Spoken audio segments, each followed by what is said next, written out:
So without wasting any time, we start this off the cuff with Shashi Tharoor. No introductions needed. And Shashi, I don't have the kind of facility with words to do a really interesting introduction for you. Maybe you can do that. But remember, this is live, so we have questions coming up. We already have a lot and more are coming up. So the stage is yours, the floor is yours, and you have a new book out, The Battle of Belonging, and you have a copy I can see right behind you. That's right, and in my hand as well. And in solidarity, I have one right behind me and in my hand as well. So there we are. So we've launched it together. Sizable book. One day when I take Shashi Tharoor into custody, or when Arnab Goswami gets him taken into custody, and I have the opportunity to go and interrogate him, then even at the threat of pulling out his fingernails, I will ask him, how does he manage to write so much? Because you don't need to pull out my fingernails for the answer. I just don't sleep enough, Shekhar. That's my problem. So tell us. In addition to that, there is the wonderful line, which sadly is not an original. It's from an American humorist in the 1940s who said, apart from everything else, I write faster than anybody who writes better, and I write better than anybody who writes faster. So that's also part of my answer. That's fantastic. So tell us about this book, Shashi. Well, it's a book about nationalism, Shekhar. The first 100 pages or so, I essentially discuss the theory, concept, evolution of nationalism worldwide. People are often surprised to realize that the whole idea of nationalism as a political concept is less than 2 centuries old. It goes back to the 1840s onwards. And then from there, I go to the nationalism of the freedom struggle in India, and I talk about the nationalism enshrined in the Constitution of India, which of course often lends itself to the shorthand of the idea of India. What is the idea of India? It is the notion that is implicit in all the provisions of the Constitution. So I discuss the Constitution and its workings through independence. Then I look at the alternative idea of nationalism in India, which is that of the Hindutva movement, the whole Hindu Rashtra concept. And I contrast the two and I describe what the essential differences are. And then at the end, of course, I make this rather passionate appeal to the notion that I describe under the term civic nationalism, which, unlike the other kinds of nationalism that I've discussed in the first part of the book, is not a nationalism of identity anchored in your birth, your religion, your caste, your region, your language, or any of these immutable markers of identity, including, for that matter, Hindutva, but is a nationalism of constitutions and institutions, a nationalism which basically gives everybody equal rights, regardless of their identity. And these are two very contrasting notions of nationalism. And I fear that in India, we are seeing in the last 6 years a very conscious, deliberate, and steady effort to move India from one kind of nationalism to another. And it's accompanied by all these various litmus tests, including Bharat Mata Ki Jai and all of that, all of which I discuss in the book.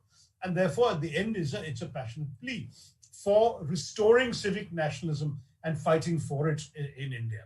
I also go into this whole issue of patriotism versus nationalism, because to my mind, patriotism is essentially about loving your country because it's yours. It's not necessarily a terribly rational thing. It's the way you love your mother, whether she is imperfect as a human being or not, because she's your mother. You belong to your country belongs to you. That's patriotism. And whereas a patriot is also willing to die for his country, a nationalist is willing to kill for his state. A nationalist believes, and in particular the manifestations of nationalism in recent years around the world, which is known as hyper-nationalism, believes that their state has to be better than every other state, is superior to the other states, and therefore can assert itself and should be supreme. The America first, or for that matter, India first philosophy would be subsumed under that kind of nationalism. So not to confuse patriotism and nationalism is also an important message that I have for the readers of this book. So besides ideology and competing ideas of nationalism, which you talk about in great detail, you will face an immediate counter on this, which is that if you say nationalism is a 2 centuries old concept, maybe in the Western world, but if in India it's not an ancient concept, then how do we explain Mahabharata? And Mahabharata is called Mahabharata. No, so the civilizational idea of India has always, as I've argued, been in existence since time immemorial. Even the notion of the Bharatvarsh goes back to the Vedas. But that doesn't promote nationalism. Don't forget, Mahabharata is actually an epic about a civil war.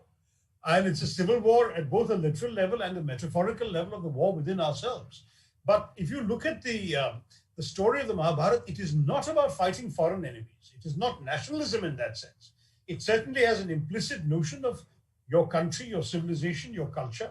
And that, to my mind, since the days of the Mahabharata, has been added to, not subtracted from, by various other influences, migrations, invasions, the works. So that today's Indian nationalism has to take into account 2,000 years of recorded history since the Mahabharata.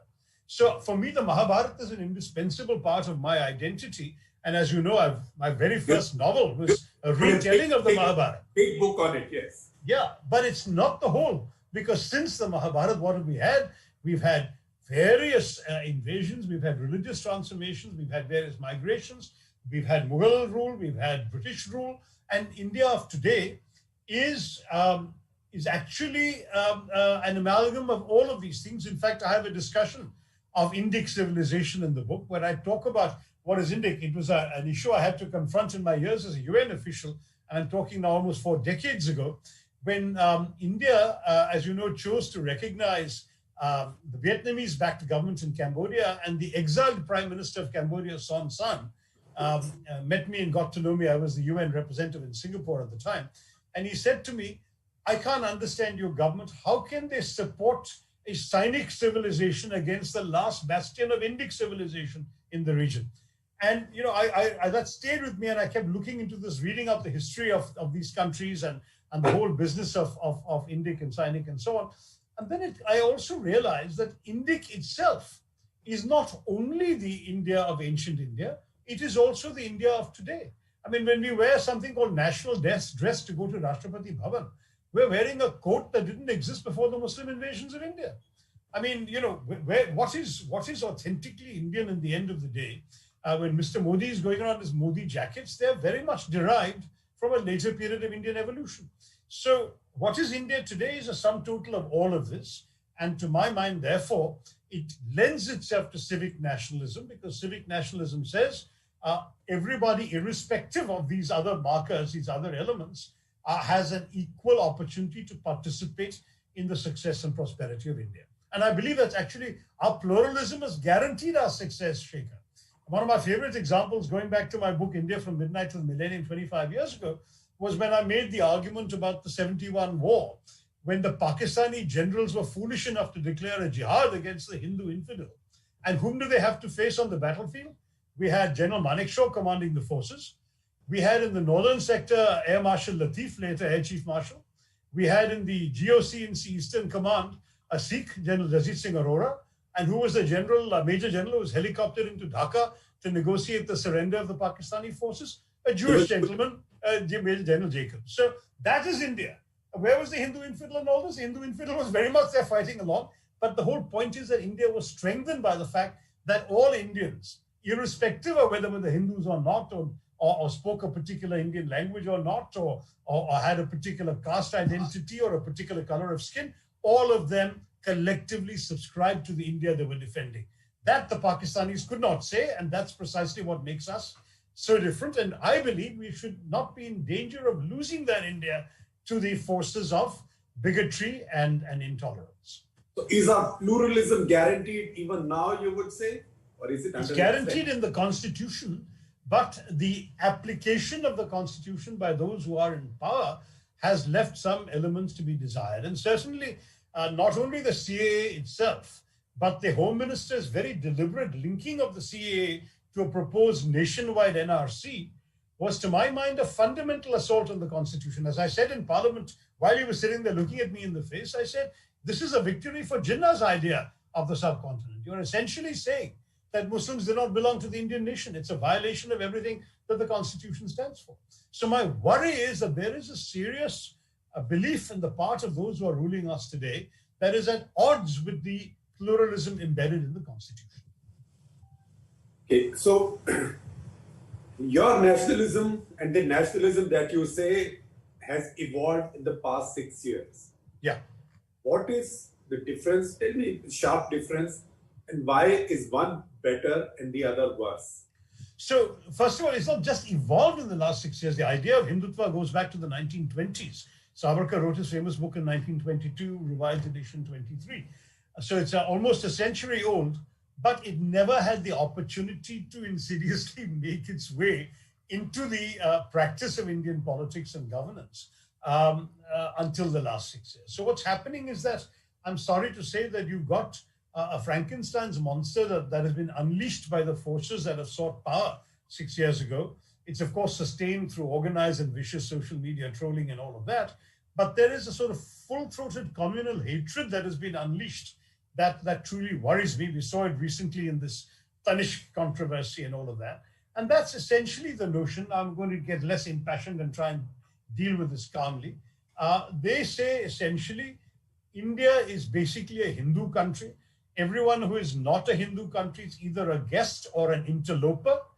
Amongst the guests are some welcome ones.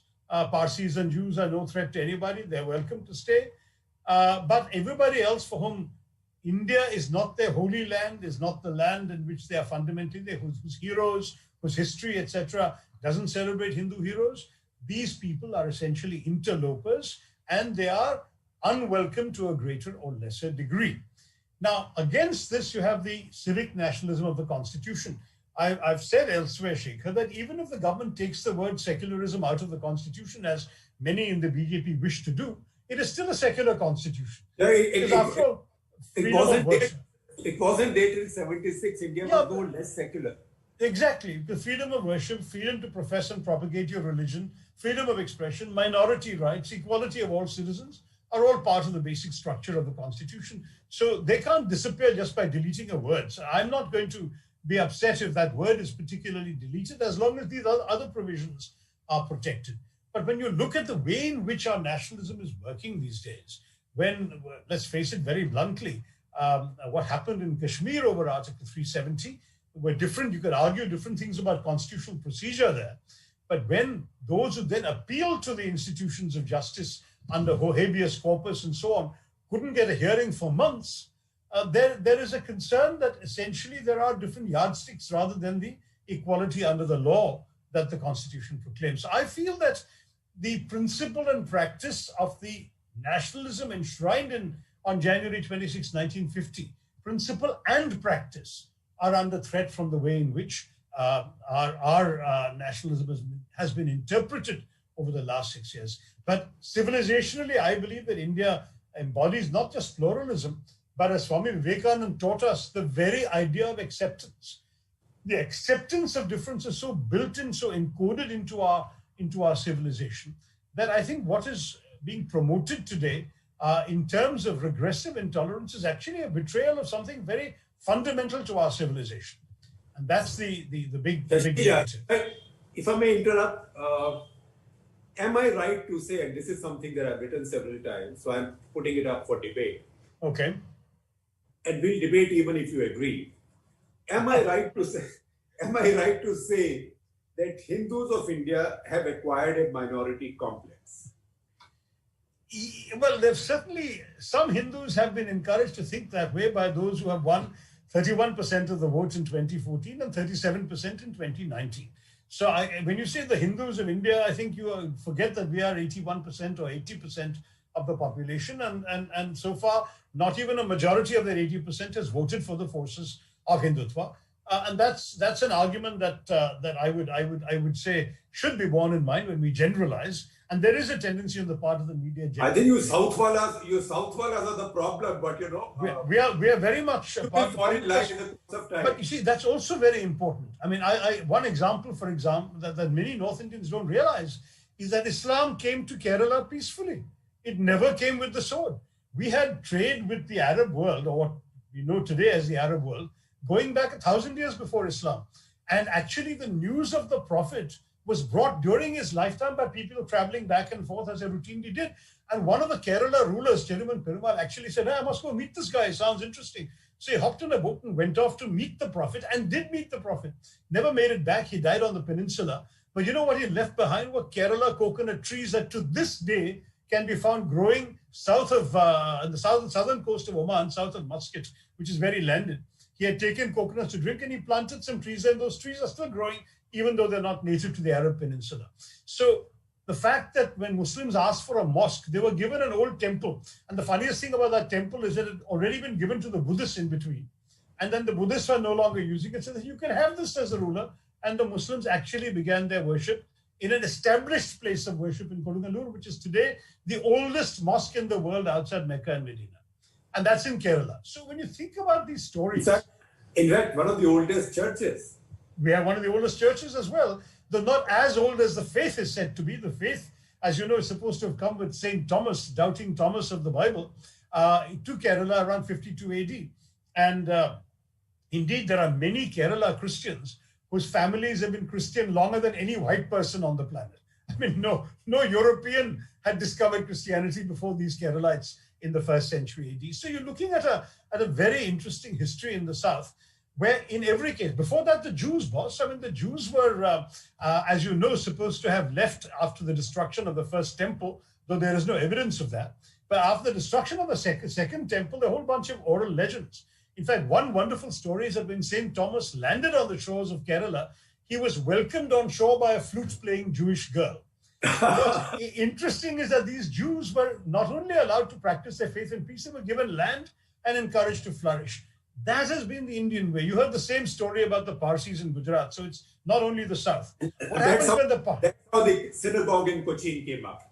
No, the synagogue in Kochi is much later. The synagogue in Kochi, what happened was the Jews from the northern parts of Kerala are the oldest diaspora in the Jewish history who have never known a single episode of anti-Semitism directed to them by the locals. But when the Portuguese showed up in the 14th, 15th, 16th centuries, they started persecuting Jews very badly. And so the Jewish community in the northern parts of Kerala came down to Kochi. And after coming down, and they were already a fairly prosperous community, traders and so on, they built the Cochin Synagogue. So it's only 1560s that the Cochin Synagogue was built. It's an exquisitely beautiful synagogue, as I'm sure you've seen it, but it's really not as old as the Jewish faith in Kerala. In fact, in terms of Jewish history in Kerala, it's a rather late development, that particular synagogue. So just to say that all of this, and then the Parsis in Gujarat, Shekhar, you know the story of how the Gujarati king, who had no language in common with these Persians. Yes. Yeah, exactly. He said, no room for you. By dropping a stone into a glass of water, his envoy conveyed that there was no room for these guys. And the Parsi captain stirred a spoonful of sugar into a tumbler of milk, as if to say that we will only sweeten the milk here. And the king was so impressed with the story when he heard it that he allowed them to stay and to actually, that's why they speak Gujarati today. So India has been traditionally very accepting of difference. In fact, the Bene Israel in Maharashtra, they actually must have reached many centuries before they were discovered, because a wandering rabbi came to that part of Maharashtra only a little over 1,000 years ago and found these people with all these markers of the Jewish faith. And everybody else around them had just assumed they were another Hindu sect. That all these people, with their saying Star of David and their funny things of putting on their head and so on. This is the Hindu way, right? For the longest time, the Vaishnavites and the Shaivites almost saw each other as completely different from each other. So the point is that we accepted each other, and as the Shiva Mahimna Stotram that Swami Vivekananda was very fond of quoting, said, just as many rivers can flow, some straight, some crooked, and end up in the same sea, so also all forms of worship in Hindu belief end up with the same divine. Ekam Sat Vipra Bahuda Vadanti. And that principle, for those in the Hindutva movement who tell me that secularism is a denial of India's Hindu civilizational history, I tell them Hindutva is a denial of this essential precept of Hinduism, which says accept difference, give them the respect you want them to give you, and you are being far better Hindu than the Hindutva movement is. I have a lot of questions already coming in, and viewers also. And Shashi, if you see me looking down at my phone, that I'm not being disrespectful, I'm tracking the questions that are coming in. Okay, Gavin, pleasure. So this is more out of respect for our viewers whose questions are coming in. Excellent. Now, as you would expect, the bulk of the questions we are finding right now are not about the book, they're about your party and about politics. So we'll look at those also. But let me just take this argument forward. what happens when you make the same arguments to RSS and BJP people? Because you are on talking terms with them, and I'm not. This is not a loaded statement for me. No. I'm on talking terms with them, essentially because I disagree. I had some very good conversations when I wrote my book, Why I'm a Hindu, because it is a statement which I've essentially also echoed in my last answer to you, that really speaks of the Hinduism that I believe and cherish, and which I consider to be inclusive and non-judgmental, whereas I find Hindutva to be a political doctrine based on exclusion. In the book, by the way, I have a discussion of Mohan Bhagwat's speech of last year, because that was the first time that the RSS has been very steadily evolving in its articulation of Hindutva, in that Mohan Bhagwat, as you know, has now issued an expurgated edition of Golwalkar's Bunch of Thoughts, saying that he's deleting all those thoughts that are no longer relevant. So statements, some of the more blood-curdling statements of Golwalkar about Muslims, no longer there in the new revised 2019 edition. That's a very interesting development. Mohan Bhagwat also said two things that were interesting. One was that Hindu Rashtra is not at the expense of anybody else. That is actually a repackaging of the old RSS idea that everybody in India is a Hindu, but it doesn't still answer the question, what about those Muslims and Christians who don't agree that they are essentially Hindu? Because after all, you could argue that some of them were never in their ancestry Hindu before becoming Muslim or Christian. So why should they now accept the RSS view of their faith?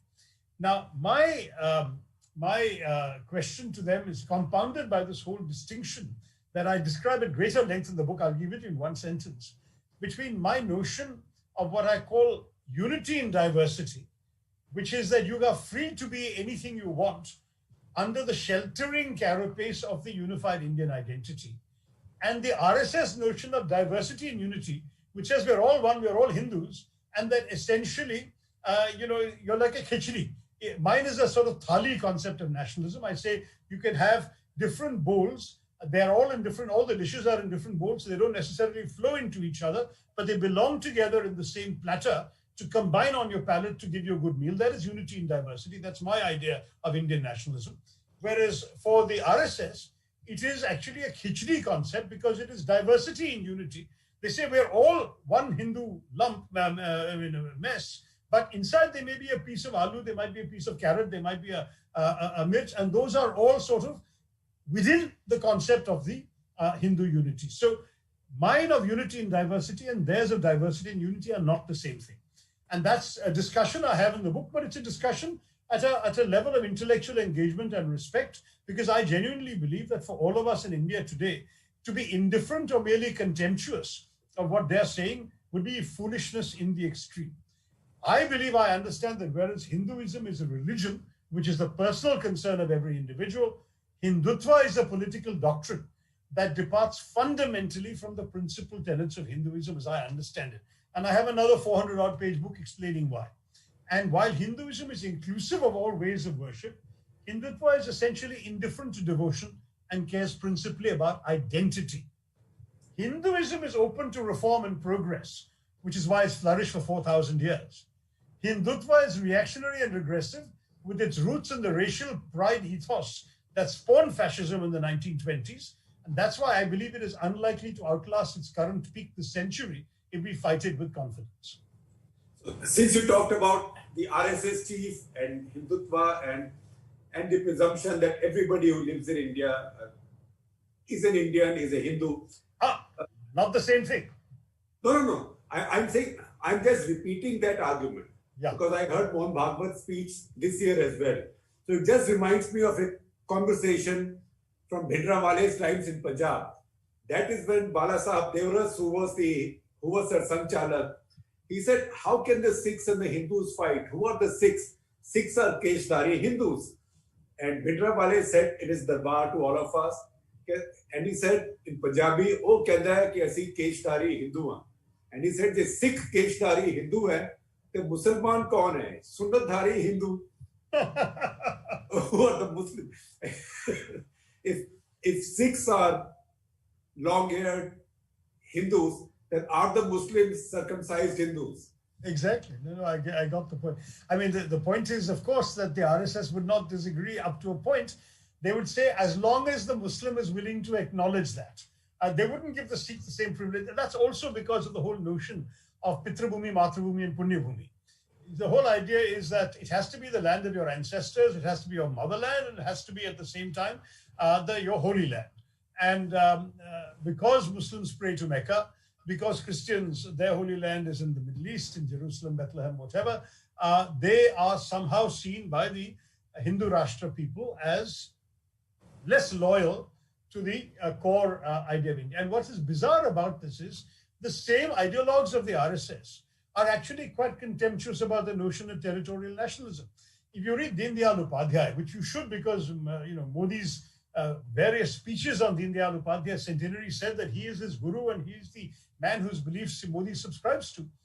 Deen Dayal Upadhyay, essentially building on Savarkar and Golwalkar, says that territorial nationalism is at heart the biggest flaw in the Constitution of India, because he says the Constitution seems to assume that the nation of India is a territory called India and all the people on it.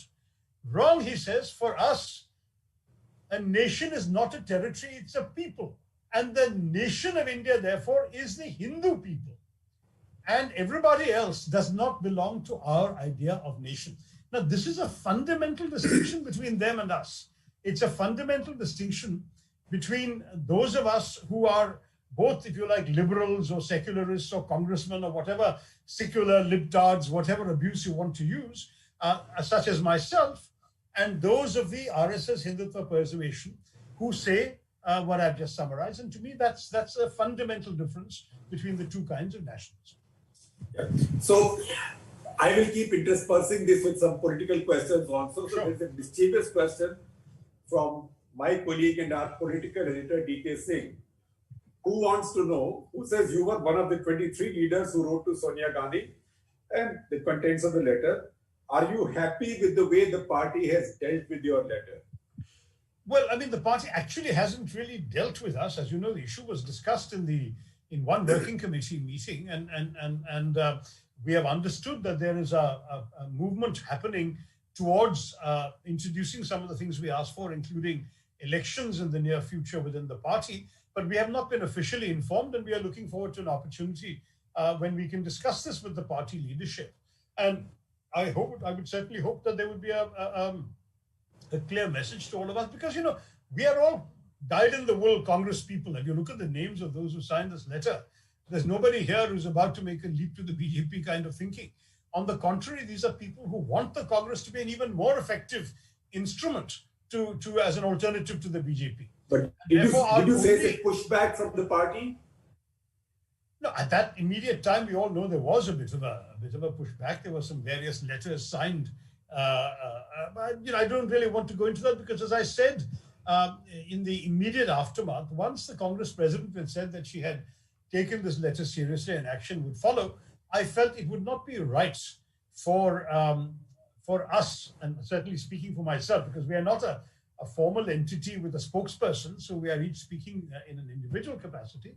It would not be right for us, I felt, to prolong a public spectacle which would serve, in fact, the distraction agenda of the BJP.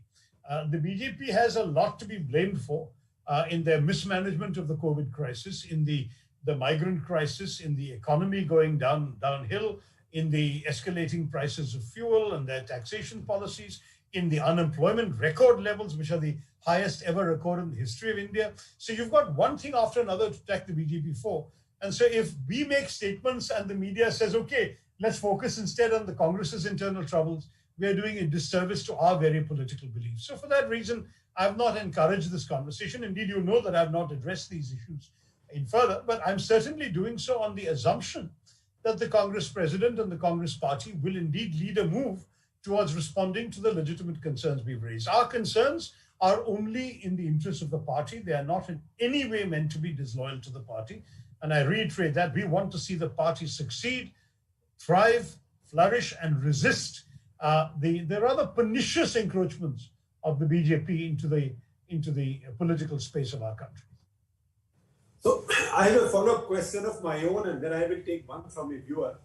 The question from me is, see the American system did democratic primaries because they were the challengers.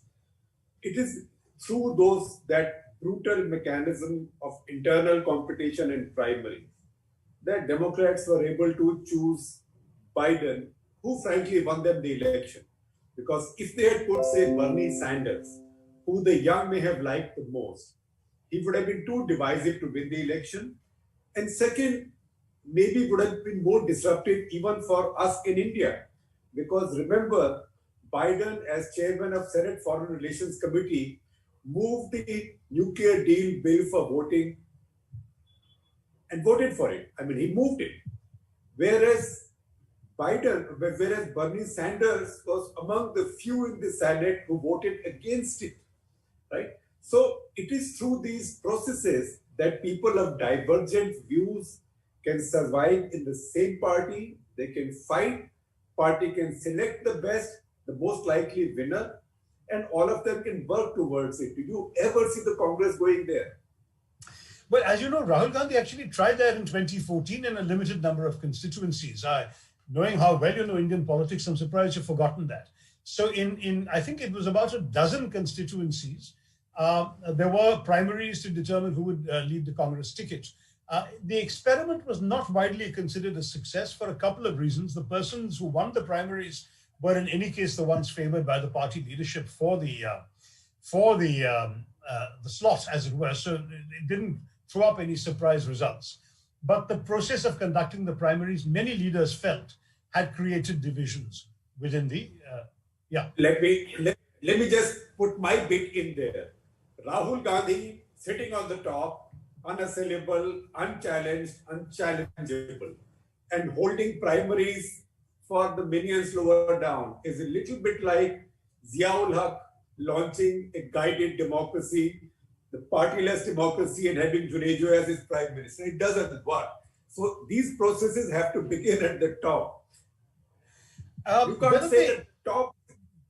Whether they begin at the top or end up at the top, ideally these processes would start, I would argue, at the grassroots. Because, you know, when you look at a country our size, Shekhar, and the multiple levels of government we're obliged to have, there is actually a better argument for starting off at the bottom, where people actually know each other, know who they're voting for, know how people are behaving in their local area. So start off, for example, with your mandal, or start off with your booth even, then with your block, and move up to your jilla, to your district. And only then can you eventually get to a stage where your national leadership is also predictable. I know. The order is neither here nor there. The problem I think we have is that our system is different from the Americans. We have, unfortunately, in my view, but that's a totally different conversation, gone for a parliamentary system. And in the parliamentary system, of course, there are really only two ways. One is either the British way, where a constituency party will give the ticket, or there is the Indian way, where the party high command will give the ticket. There really isn't a feasible primary thing. Whereas in the American presidential system, primaries are more logically open and possible, simply because the resultant victor is not bound by party discipline in the same way, and that person is not going to be able to bring down the government anyway through a vote of confidence. Therefore, can I give you? You're voting for an individual and not a party. Can I give you an example closer home? Yeah. What happened in the BJP between 2011 and 2013 was a kind of process of primaries within the BJP, not with one candidate. With one candidate, an incumbent in the shape of Advani and a challenger in the shape of Modi. There was no other candidate. There was no primary process. There wasn't just Advani. There was Sushma Swaraj. There was Rajnath Singh. There were several who had been party presidents, and they were challenged by a chief minister. And the party had sufficient democratic impulse, or whatever you might say, openness, to let that challenger come in and push these established figures out. So much so that now they can go and visit the establishment figure of that time on his 92nd, 93rd, 94th birthday, and exchange pleasantries and have pictures taken with him. I saw that, yes. Yeah. So I mean, this is not possible in the Congress party. If I mention the name of any of your chief ministers today, and that's the reason I'm not mentioning it, because we can't be cruel. If I mentioned the name of any chief minister and said, do you think he will have the chance over the next 4 years to build himself up to the leadership of the Congress party and to defeat Rahul Gandhi for that claim? That guy's booth will be cooked today on a slow fire just because I suggested it. So I'm not even naming anybody. No, you're wise not to, but the fact is not that. The fact is that ultimately, when these chief ministers are named to begin with, the national leadership plays a key role, and they do so on the basis of their understanding of local conditions, local political realities, local support bases, and so on. So the process is very different in our system. I will say, though, Shekhar, in all fairness, that democratization in any political party in a parliamentary system is not only about the leadership. It seems to me that apart from the number one leader of a party with a lot of institutions, and the Congress has been through phases with some very strong institutions, a parliamentary board, elected working committee, other elements, which are able, therefore, to give you a broad-based leadership that truly connects in different ways and different levels to various interest groups and support bases for the party. In the BJP, you don't see that, Shekhar. Right now, have you seen ever since 2014 anything remotely resembling this? How was Amit Shah elected, re-elected? This is the Congressization of the BJP. That's why they don't have a leader of their own who they can put up in Bihar. So BJP's got the Congress virus. All right, if you say so, but there's something about the Indian system that seems to generate that virus. Let's leave it for now. I have 3 questions from our viewers, and 2 of them connect sharply with your book. These are sharp questions I could ask. So one, there is Pratyush Srivastava, who wants to know, can you comment on how Islam evolved when compared with Hinduism or Sufism? I mean, so there was Sufism and Hinduism as well as Islam, right? And how Indian Islam became as diverse as Hinduism, like Arab Islam. Well, look, Indian Islam is diverse simply because India is diverse. So certainly the Islam that I see practiced in Kerala has many elements in common with Islam anywhere in the country, but also significant elements of difference. There are Hindu weddings you can attend Muslim weddings you can attend in parts of the country, which from a distance would look completely indistinguishable from Hindu weddings. There are, of course, Muslim shrines, particularly Sufi shrines, where non-Muslims worship and are embraced, including Ajmer, and there's a famous case of Ghazi Mia in Bahrain, who's essentially worshipped by Hindus. He is a Muslim warrior saint. So you've got all of these elements in the practice of Islam in India, which I believe should not be reduced to a simple monolith. Yes, you do have so-called fundamentalists, and you do have people with great religious zeal, but you have that in every faith. As far as I'm concerned, it is not the duty of the good Hindu to tell somebody how to be a good Muslim. I think the whole logic of Hinduism is that we accept them for who they are, as long as they don't harm us. So my principle, and I've learned this from Vivekananda, whom I've been a devotee of since my late teens. He said very simply, his idea essentially was that tolerance. He said, I'm proud to speak of a faith that teaches not just tolerance, but acceptance. And I kept thinking about why he said that. And I realized tolerance, when you think about it long enough, is essentially a very patronizing idea, Shekhar. It essentially says, I have the truth, you are in error, but I will magnanimously indulge you in your right to be wrong. That's tolerance. When you say tolerance king is a good king, that's all he's doing. He's letting you disagree with him, and that's his act of generosity, but he is the one with the truth. Whereas acceptance, that Vivekananda tells us Hinduism is all about, doesn't say that. Acceptance says, I believe I have the truth. You believe you have the truth. I will respect your truth. Please respect my truth. And to my mind, that was the beauty of Hinduism.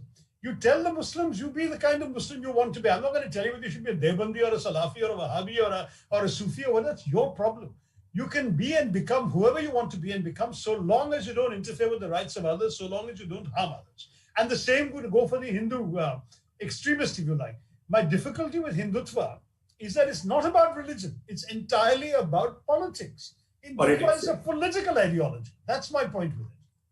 Yeah. So I have a question now from Nimesh Batra, who wants to know, and again relates to your book, because you talk about nationalism, patriotism, civilization. the nationalism, civilization interface. Yeah. So he says Samuel Huntington, when he talks of clash of civilizations, would he have Hindutva in his mind or Hinduism? So he would have had Hinduism. Are you I'm not a fan of Huntington, Shekhar, because having read The Clash of Civilizations when it came out, it had to me a very obvious and basic flaw, which is that it assumed or treated civilizations as monolithic, which they were not. And what is more, every civilization has multiple anchor points. Why is it that the Islamic League has God knows how many members, 54 countries or whatever? They're all united in one religion. Are they one civilization? Clearly not. The Javanese Muslim, the Pakistani Muslim, the Arab Muslim are all very different from each other. And tomorrow's American Muslim, given some time in American, a couple of generations in America, would be very different from the Muslims of these countries also. Then, when you look at the question of civilization, the Pakistanis would like to pretend they don't belong to South Asian civilization. But what was their history until 1947 except as a part of our civilization? You can go to this wonderful museum they built outside Islamabad called Lok Virsa, which claims to depict the entire heritage, civilizational heritage of Pakistan. And they have all these halls, of course, Mohenjo-daro Harappa I mentioned, but they have influence of Tajikistan, influence of Persia, influence of Arab world. And you wander from hall to hall looking for influence of India. Not there. I mean, they're in this, old joke about that the denial is not just a river in Egypt. I mean, they're in total denial about their own actual heritage and civilizational past. Now, that's the Pakistani problem. It hasn't got to worry us. But my answer... I will tell you, my early travels to Pakistan, a friend of mine asked me to visit a place called Urdu Bazaar. That's a bit like Nai Sadak in Delhi. The old bookshops are there. So look at our academic books, textbooks. And I found lots of books saying history of Indo-Pakistan. So I came back and I asked my friend Khalid Ahmed, what is the meaning of history of Indo-Pakistan? He said, that's because we believe that the India that existed earlier ceased to exist when Pakistan was created. So the history of India before 47 is also the history of Pakistan. It's very complicated, but there are issues there. So that said, Pakistanis have a problem, say also of a Punjabi domination. So it's also something that your colleague from Congress Party, Manpreet Singh Badal, said very famously to me. He said that I asked one of my Pakistani friends, for the Pakistani Punjabi Jat friends, कि यार तुम इतने missile बनाते हो, एक का नाम गजनी, एक का नाम गौरी, एक का नाम अब्दाली, ये तो सब अफगान थे, और Afghan, they invaded us, they looted our homes and our wealth, right? You are naming your missiles after them. So he said, my Pakistani friend asked me, so who do we name our missiles after? He said, you name your missiles after Chima, Bajwa, Randhawa.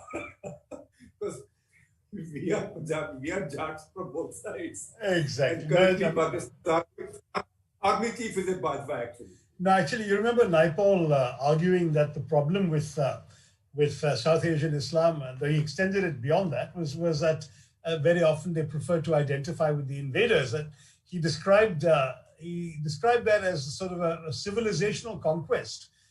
He said that it was the most perfect colonialism because where everybody else rejected those who had brought these ideas in from outside. Pakistani Muslims, for example, would prefer to identify with those who had come and attacked them than with their ethnic forebears.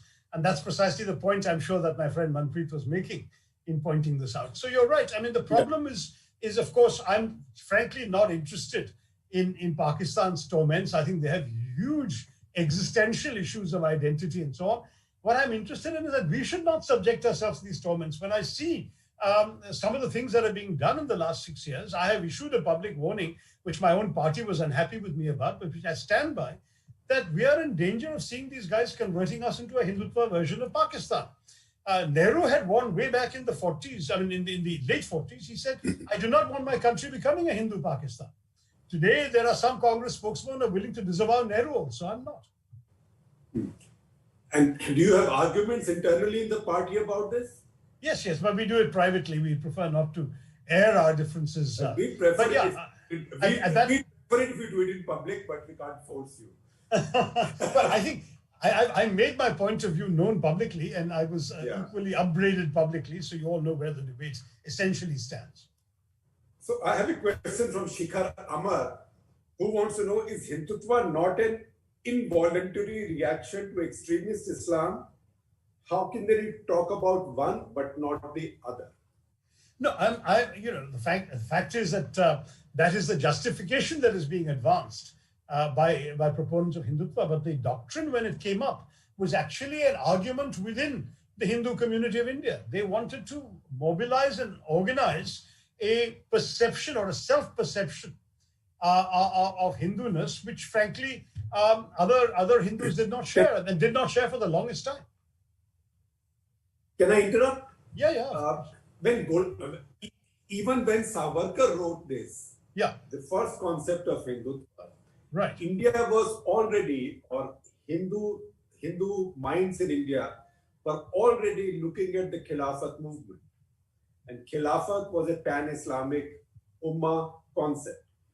So could I not stretch then our friend Shekhar Amar's argument to say that even then Hindutva was a reflex action or a reaction to radical Islam, or to global Islam, or to political Islam, whatever you call it? It's a logical fallacy to confound the merits of a case with the motivation for it. So let me just say that if you're looking at what provoked a certain point of view, to my mind, beyond a point of view, it's irrelevant. You have to actually look at the merits of the idea, its assumptions, its arguments, and the principles it advocates, which is what I'm doing. As far as I'm concerned, I am discussing this as a Hindu, challenging the rights of other Hindus in the Hindutva movement to tell me what kind of Hindu I should be. And as far as Islam is concerned, I think these debates should take place within every faith, including Islam, including Christianity. There are different stages of argument and development in different countries and so on. In India, because Hinduism is the faith of 80% of the people, there's bound to be a more vigorous debate about it, about Hindutva. And so I'm happy to participate in that. I will leave it to my Muslim brothers and sisters to argue about Islam. So, somebody was listening to you very carefully, because you talked about my truth and your truth and being open-minded. So we have Jayakumar Khote, who wants to know, if every religion starts demanding their own version of the truth, then what will happen to scientific temperament? In fact, his exact line is, on which ghat will you cremate scientific temperament? That's a good line. No, I would say that every religion ultimately seeks and claims to speak for the ultimate truth. So when Hinduism says there is only one truth, but there are many ways of reaching it, it's also seeing one truth. Islam says the same thing, Christianity says the same thing, but they all don't necessarily acknowledge multiple ways. They say ours is the only way.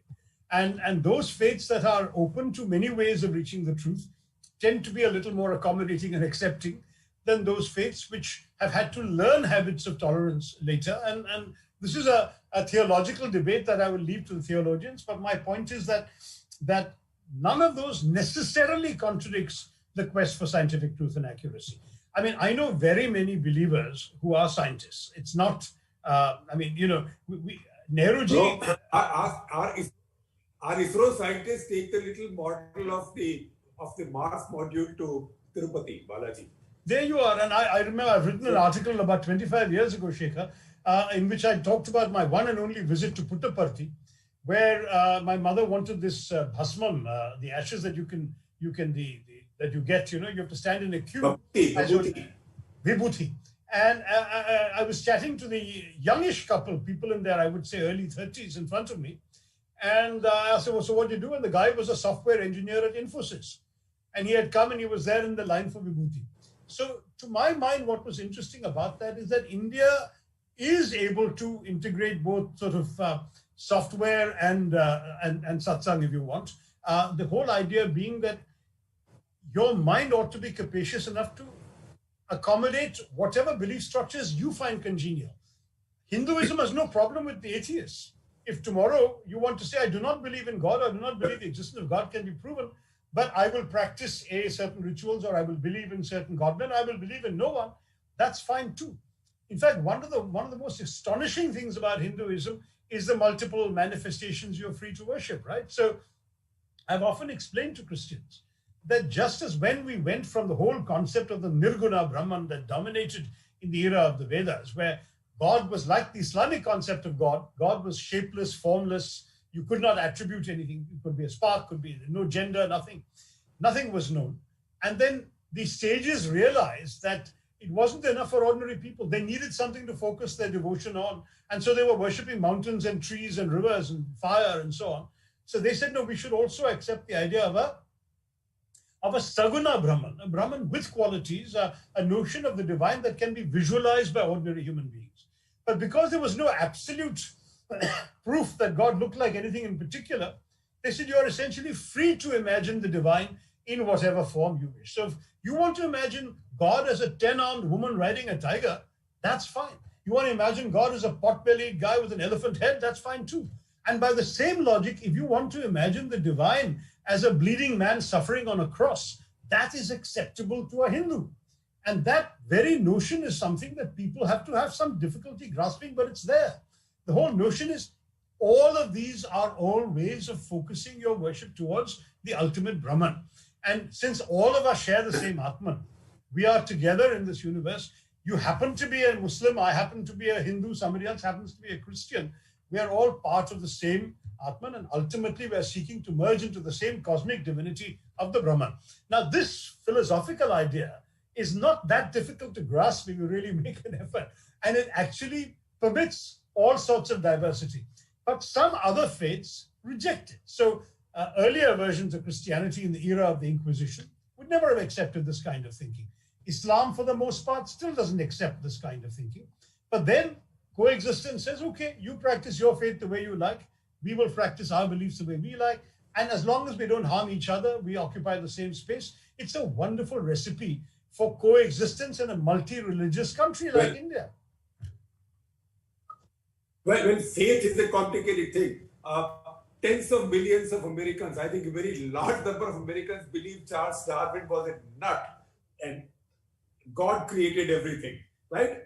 I can guarantee to you all of them are Trump's voters as well. Exactly. So faith is like that. You know, when Kofi Annan was Secretary General of the UN, he once said to me, the problem is never with the faith, it's with the faithful.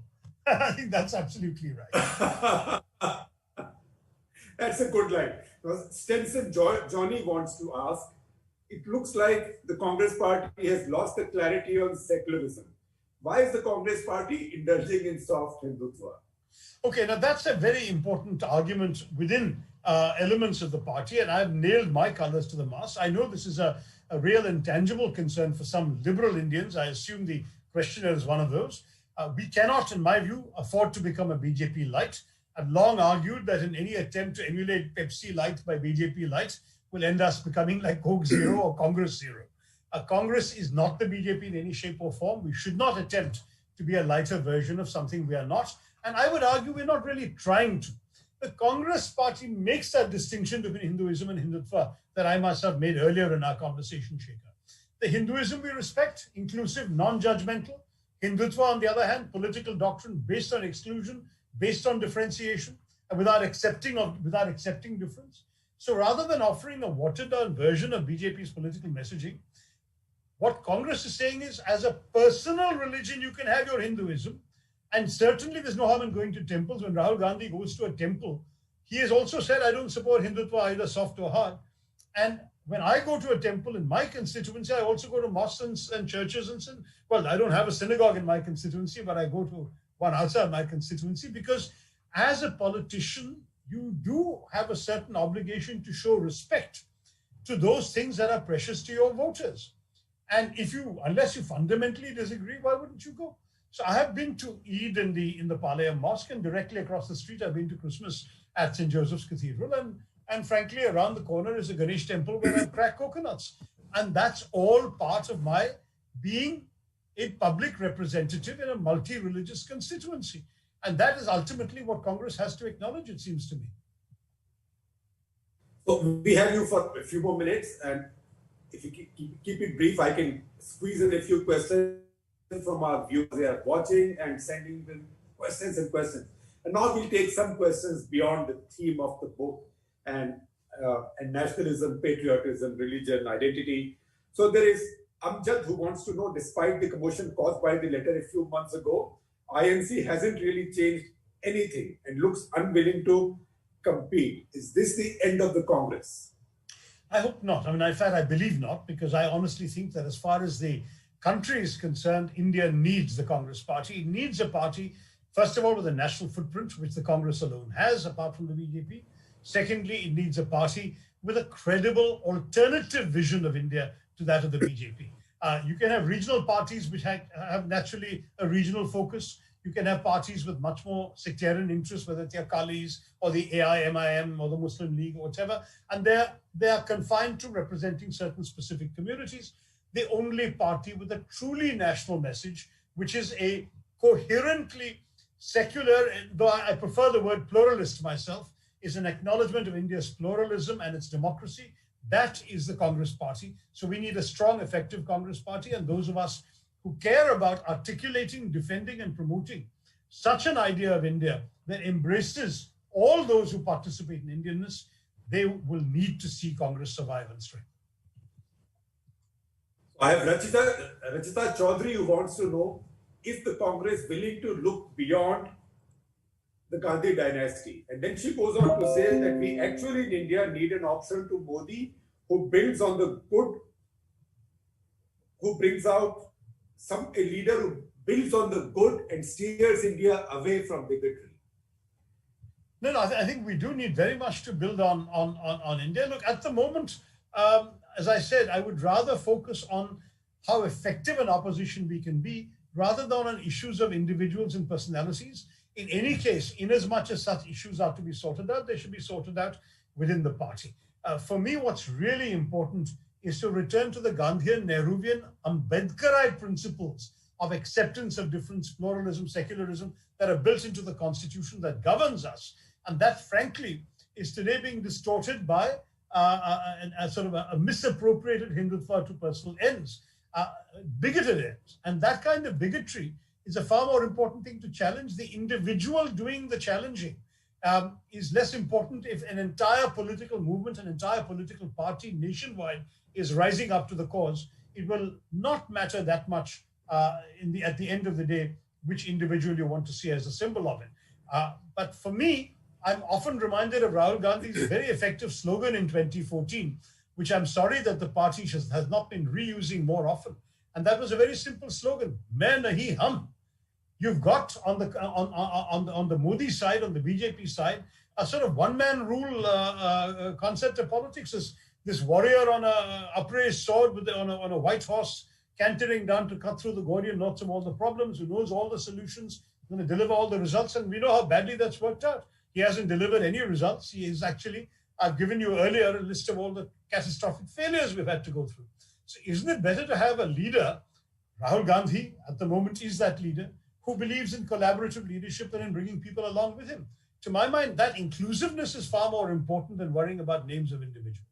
In fact, that's the problem with the Congress party. It comes up with an idea and then hops onto something else. So it does look like it has some kind of a grasshopper brain.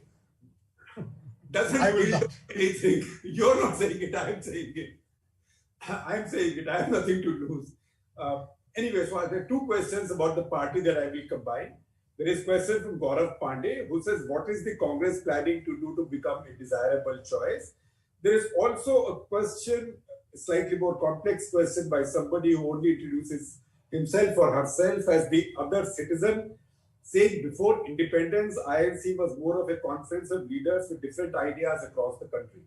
But it changed. Now it's more of a center-left party, not willing to adopt 21st century politics, and obviously not as desirable as it used to be. So I'm combining these two questions. Okay, let me address the second part first. I think that is a misrepresentation. There's a very strong built-in, if you like, commitment to social justice in the party. But social justice is an idea, frankly, that even the one decent liberal right of center party we had in the country, the Swatantra Party, subscribed to principles of social justice. The post-liberalization Congress party is not, in that sense, against the conventional right of center ideas of growth, not entirely laissez-faire, but guided, if you like, by the spirit of distributing the profits and the revenues that come from growth. So let the private sector grow the country, but make sure that the benefits of this actually go to the weak, the marginalized, the vulnerable. And that principle, I cannot say can be described purely as a left of center party. In any case, if it is left of center, it's left of center in a way that many right of center people like myself are perfectly willing to embrace. Secondly, there is also the idea that as far as these different views around the country, the first part of the question are concerned, in any party, those different views have to conform within certain parameters. I mean, you can't be an avowed secularist and be in the BJP. And similarly, you cannot have sympathy for Hindutva and be effectively in the Congress. So to that degree, there is a certain narrowing, if you like, of the space from the days when in the 50s and 60s, the Congress was such a big tent that, yes, there were even sort of Hindutva ideologues who were in the Congress party, and people who were quite bigoted in some of their statements remained in the party in those days, because everyone did. We had people who were self-avowed communists and Marxists in the Congress party on the one hand, and we had sort of Hindu Mahasabha sympathizers on the other, as well as the broad coalition that Nehruji assembled in the middle. And to my mind, that was a wonderful iteration of the Congress. But from 1967 onwards, that has been breaking up into various things. I think that purge of the right had started earlier. But still, you have a party where you have the economic policies of Manmohan Singh, Montek Singh Ahluwalia, Chidambaram, which cannot be described as left of center policies, but they're linked to social justice. So Manmohan Singh says, yes, we must free the economy, but he also says, whatever I'm able to get out of this, I will give Minrega, I will give employment to the poor in the rural areas and raise rural purchasing power, I will give protection to the vulnerable and the minorities, etc. And that, to my mind, is not classic left of center. So you've got people like that. It's wrong to imply there is only one sort of economic view. I'm sure that the economic views of some of the fact is Mr. Modi is to the left of that. In many ways, he has. I remember you in 2014 attacking us for povertarianism, your coinage, if I remember right. Not 2014, I've been attacking you for povertarianism since 2004. All right, very good. Well, you the man who came in riding on the wave of anti-povertarianism is a far bigger povertarian than any time that Congress was. I have said that also, but this is not about me and my writings, this is about you and your writings. All right, then let me come back to me and say that the larger unifying idea, which is in my book and which is also a response to both halves of your question, is I believe passionately, as an individual, but also as a congressman, that belonging to my country carries with it the moral obligation to try and better the lives of my fellow citizens. And declaring that there's only one correct way of viewing the country goes against the spirit of responsibility entirely. You know, I've talked about, I don't know if that's in the book, I think it is, that patriotism is supporting your country all the time and supporting your government only when it deserves it. So disagreeing when the government goes wrong is not only not anti-national, it's actually the highest form of patriotism. In that sense, what the Congress is standing for today is the highest form of patriotism. We are saying when the BJP and its supporters describe some of us as anti-national, we say this is a ludicrous phrase. You're delegitimizing disagreement with the government as being against the nation. Whereas actually in an inclusive, open and democratic country, we're telling you that we don't grant you a monopoly over the idea of the nation or to reject any sort of dissent. We are criticizing you because it's our job to criticize you, but we're offering alternative paths forward under which the country is going to advance. And that's not an unpatriotic or anti-national. This, for my mind, it is our duty to speak up when one observes injustice and to rectify the social and economic ills of the country. That is the mission of the Congress Party today, and we're not diluting from that. Shashi, I have questions pending from 3 of our viewers who've been there for a long time. And the reason these questions are pending is these are on diverse issues. So I will ask them quickly and we keep our answers short. Maybe we can squeeze them in. One is somebody who names himself or herself as Sam says. The question is, it is clear that the economy is doing very badly under the BJP, and yet we don't see a fact-based opposition charge on the government. Why? To be honest, we do, but it's not getting picked up in the mass media. In fact, if you look at our social media feeds, you will find solid fact-based. I mean, I happen to be on the mailing list, and therefore I see every day detailed figures, charts, attractive memes in Oh, both English and those Hindi. ones, those ones. I'm sorry, but those ones are unpublishable. They're about 1,000, God knows how many words. You need your Nahi, party nahi. needs help.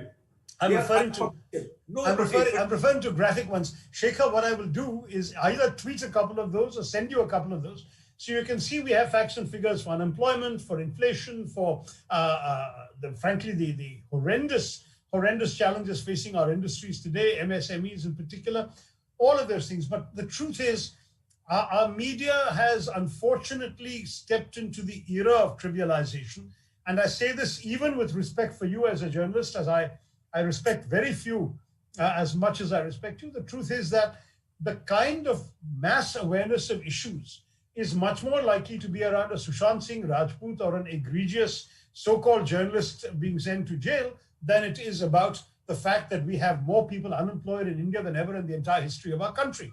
And why? And when we have people voting, we find that they are surprisingly not voting in their economic self-interest. And that cannot only be because we haven't reminded them of economic self-interest. Everyone knows that they don't have. Why should a young man who voted one way 5 years ago on the expectation that he would get a job as a result still vote for that same party for different reasons, even though he still doesn't have a job? Now, to my mind, that young man is being absolutely unfair to himself. But he has voted that way according to all the exit polls and not the exit polls, according to all the voting results that we have seen in many places in the country at a time when the country hasn't been worse off.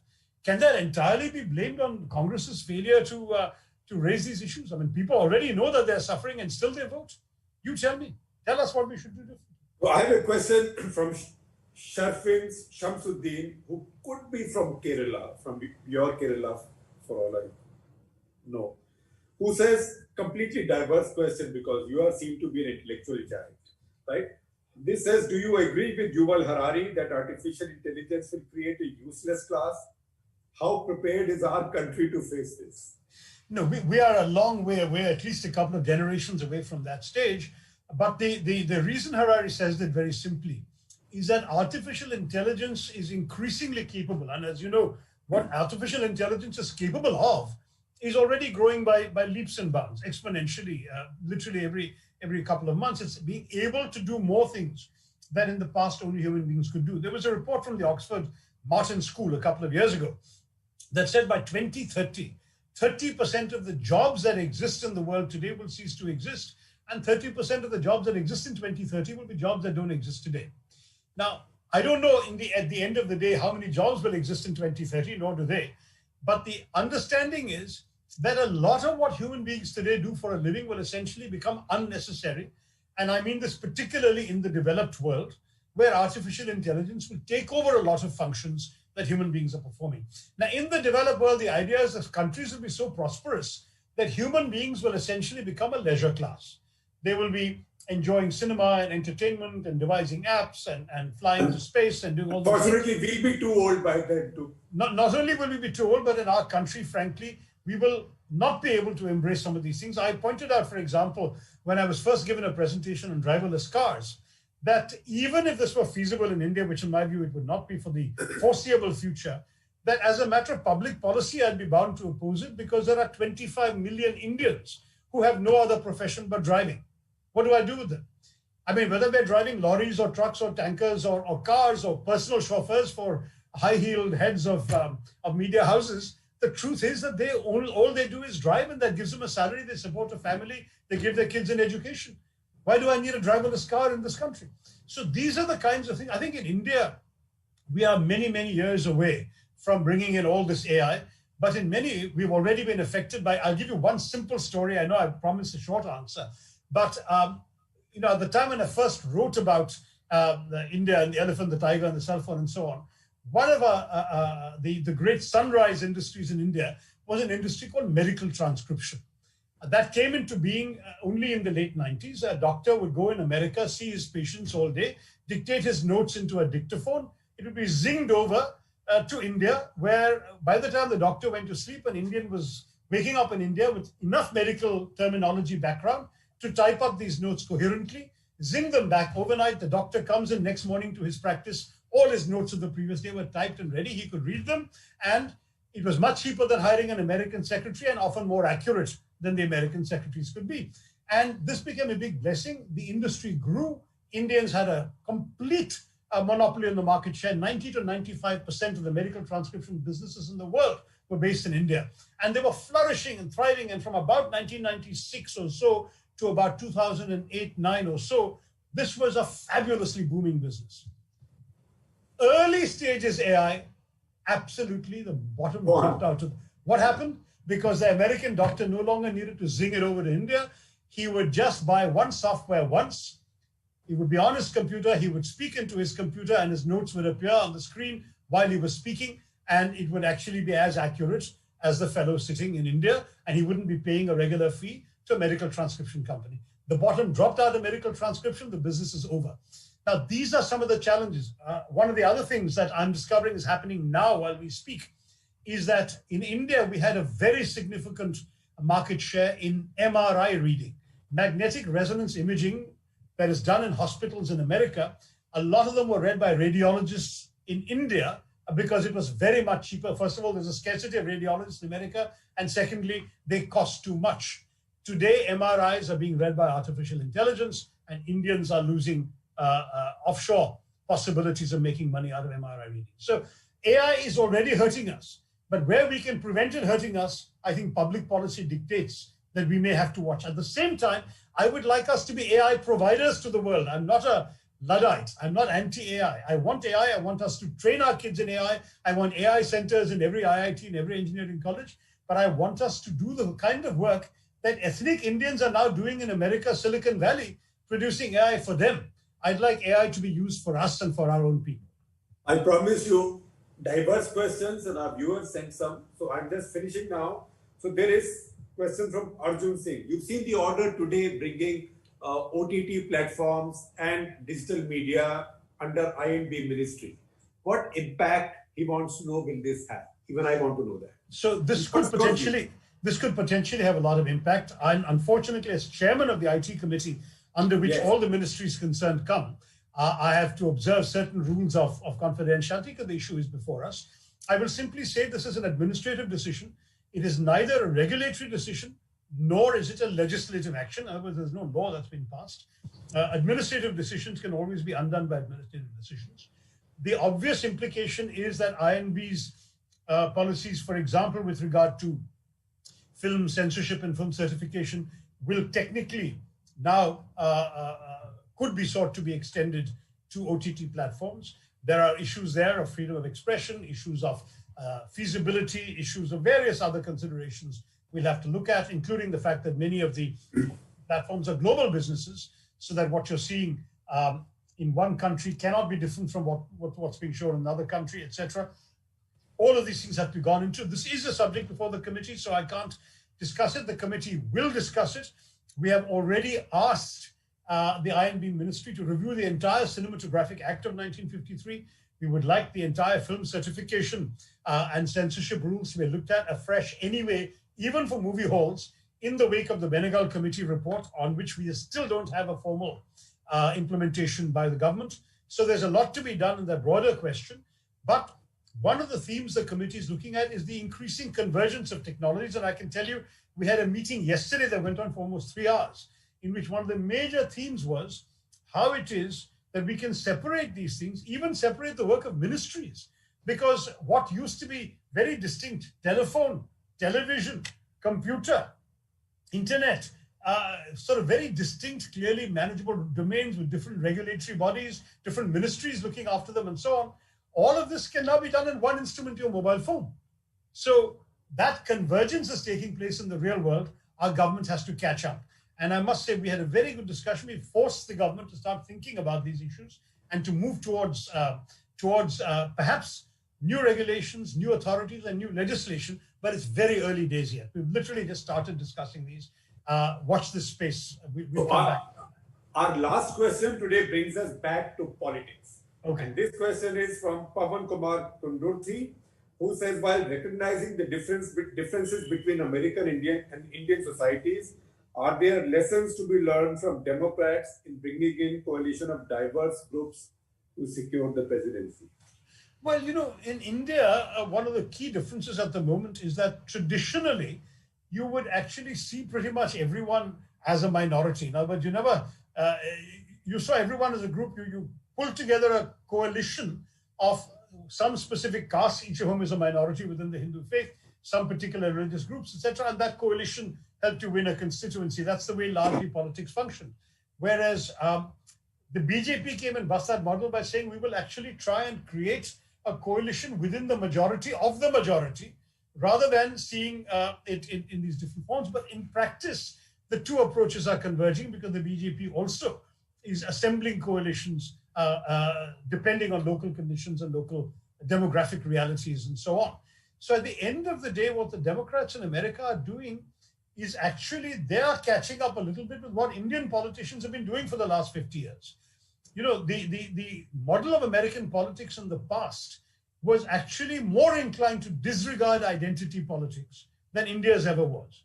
India's, even the ticket was given with some attention to the caste or religion of the candidate. The days when poor Nehruji said that caste is going to disappear from Indian politics and Indian consciousness are long gone, because even his own party found themselves nodding at Nehruji's comments and then naming people on the basis of things like caste and religion. And to my mind, we are therefore looking at an Indian style of politics that America has now relatively recently woken up to.